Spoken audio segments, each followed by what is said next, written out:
श्रीमद्भगवद गीता अतः पंचम अध्याय। अर्जुन बोले, हे कृष्ण, आप कर्मों के संन्यास की और फिर कर्मयोग की प्रशंसा करते हैं, इसलिए इन दोनों में से जो एक मेरे लिए भली भांति निश्चित कल्याणकारक साधन हो उसको कहिए।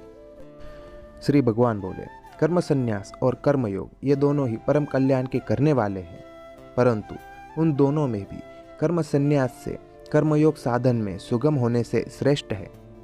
हे अर्जुन, जो पुरुष न किसी से द्वेष करता है और न किसी की आकांक्षा करता है, वह कर्मयोगी सदा सन्यासी ही समझने योग्य है, क्योंकि राग द्वेषादि द्वंद्वों से रहित पुरुष सुखपूर्वक संसार बंधन से मुक्त हो जाता है।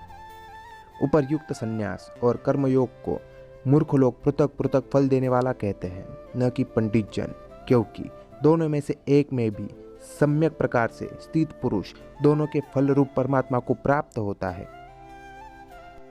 ज्ञान योग के द्वारा जो परम धाम प्राप्त किया जाता है, कर्मयोगियों द्वारा भी वही प्राप्त किया जाता है। इसलिए जो पुरुष ज्ञान योग और कर्मयोग को फल रूप में एक देखता है, वही यथार्थ देखता है।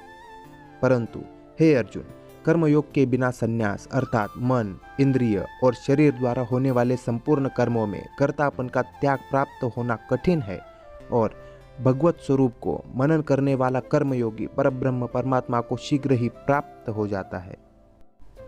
जिसका मन अपने वश में है, जो जितेंद्रिय एवं विशुद्ध अंतकरण वाला है और संपूर्ण प्राणियों का आत्मरूप परमात्मा ही जिसका आत्मा है, ऐसा कर्मयोगी कर्म करता हुआ भी लिप्त नहीं होता। तत्वों को जानने वाला सांख्य योगी तो देखता हुआ, सुनता हुआ, स्पर्श करता हुआ, सूंघता हुआ, भोजन करता हुआ, गमन करता हुआ, सोता हुआ, श्वास लेता हुआ, बोलता हुआ, त्यागता हुआ, ग्रहण करता हुआ तथा आँखों को खोलता और मूंदता हुआ भी सब इंद्रियां अपने अपने अर्थों में बरत रही है, इस प्रकार समझकर निसंदेह ऐसा माने कि मैं कुछ भी नहीं करता हूँ। जो पुरुष सब कर्मों को परमात्मा में अर्पण करके और आसक्ति को त्याग कर कर्म करता है, वह पुरुष जल से कमल के पत्ते की भांति पाप से लिप्त नहीं होता। कर्मयोगी ममत्व बुद्धि रहित केवल इंद्रिय, मन, बुद्धि और शरीर द्वारा भी आसक्ति को त्याग कर अंतकरण की शुद्धि के लिए कर्म करते हैं। कर्मयोगी कर्मों के फल का त्याग करके भगवत प्राप्ति रूप शांति को प्राप्त होता है, और सकाम पुरुष कामना की प्रेरणा से फल में आसक्त होकर बंधता है। अंतकरण जिसके वश में है, ऐसा सांख्य योग का आचरण करने वाला पुरुष न करता हुआ और न करवाता हुआ ही नवद्वारों वाले शरीर रूप घर में सब कर्मों को मन से त्याग कर आनंद पूर्वक सच्चिदानंद घन परमात्मा के स्वरूप में स्थित रहता है। परमेश्वर मनुष्यों के न तो कर्तापन की, न कर्मों की और न कर्म फल के संयोग की ही रचना करते हैं, किंतु स्वभाव ही बरत रहा है। सर्वव्यापी परमेश्वर भी न किसी के पाप कर्मों को और न किसी के शुभ कर्मों को ही ग्रहण करता है, किंतु अज्ञान के द्वारा ज्ञान ढका हुआ है, उसी से सब अज्ञानी मनुष्य मोहित हो रहा है। परंतु जिनका वह अज्ञान परमात्मा के तत्व ज्ञान द्वारा नष्ट कर दिया गया है, उनका वह ज्ञान सूर्य के सदृश उस सच्चिदानंद घन परमात्मा को प्रकाशित कर देता है। जिनका मन तद्रूप हो रहा है, जिनकी बुद्धि तद्रूप हो रही है और सच्चिदानंद घन परमात्मा में ही जिनकी निरंतर एक ही भाव से स्थिति है, ऐसे तत्पारायण पुरुष ज्ञान के द्वारा पाप रहित होकर अपुनावृत्ति को अर्थात परम गति को प्राप्त होते हैं। वे ज्ञानी जन विद्या और विनय युक्त ब्राह्मण में तथा गौ, हाथी, कुत्ते और चांडाल में भी समदर्शी ही होते हैं।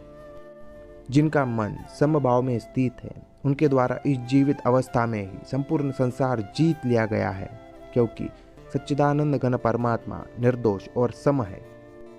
इससे वे सच्चिदानंद घन परमात्मा में ही स्थित है। जो पुरुष प्रिय को प्राप्त होकर हर्षित नहीं हो और अप्रिय को प्राप्त होकर उद्विग्न नहीं हो, वह स्थिर बुद्धि संशय रहित ब्रह्मवेत्ता पुरुष सच्चिदानंद घन पर ब्रह्म परमात्मा में ही एक ही भाव से नित्य स्थित है। बाहर के विषयों में आसक्ति रहित अंतकरण वाला साधक आत्मा में स्थित जो ध्यान जनित सात्विक आनंद है, उसको प्राप्त होता है। तदनंतर वह सच्चिदानंद घन पर ब्रह्म परमात्मा के ध्यान रूप योग में अभिन्न भाव से स्थित पुरुष अक्षय आनंद का अनुभव करता है। बाहर के विषयों में आसक्ति रहित अंतकरण वाला साधक आत्मा में ही स्थित जो ध्यान जनित सात्विक आनंद है उसको प्राप्त है। तदनंतर वह सच्चिदानंद घन पर ब्रह्म परमात्मा के ध्यान रूप योग में अभिन्न भाव से स्थित पुरुष अक्षय आनंद का अनुभव करता है। जो ये इंद्रिय तथा विषयों के संयोग से उत्पन्न होने वाले सब भोग हैं, यद्यपि विषयी पुरुषों के सुखरूप भासते हैं तो भी दुख के ही हेतु है और आदि अंत वाले अर्थात अनित्य है।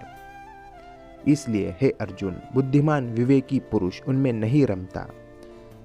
जो साधक इस मनुष्य शरीर में शरीर का नाश होने से पहले पहले ही काम क्रोध से उत्पन्न होने वाले वेग को सहन करने में समर्थ हो जाता है, वही पुरुष योगी है और वही सुखी है। जो पुरुष अंतरात्मा में ही सुख वाला है, आत्मा में ही रमन करने वाला है तथा जो आत्मा में ही ज्ञान वाला है, वह सच्चिदानंद घन परब्रह्म परमात्मा के साथ एक ही भाव को प्राप्त सांख्य योगी शांत ब्रह्म को प्राप्त होता है। जिनके सब पाप नष्ट हो गए हैं, जिनके सब संशय ज्ञान के द्वारा निवृत्त हो गए हैं, जो संपूर्ण प्राणियों के हित में रत है और जिनका जीता हुआ मन निश्चल भाव से परमात्मा में ही स्थित है, वे ब्रह्मवेत्ता पुरुष शांत ब्रह्म को प्राप्त होता है। काम क्रोध से रहित जीते हुए चित्त वाले परब्रह्म परमात्मा का साक्षात्कार किए हुए ज्ञानी पुरुषों के लिए सब ओर से शांत परब्रह्म परमात्मा ही परिपूर्ण है।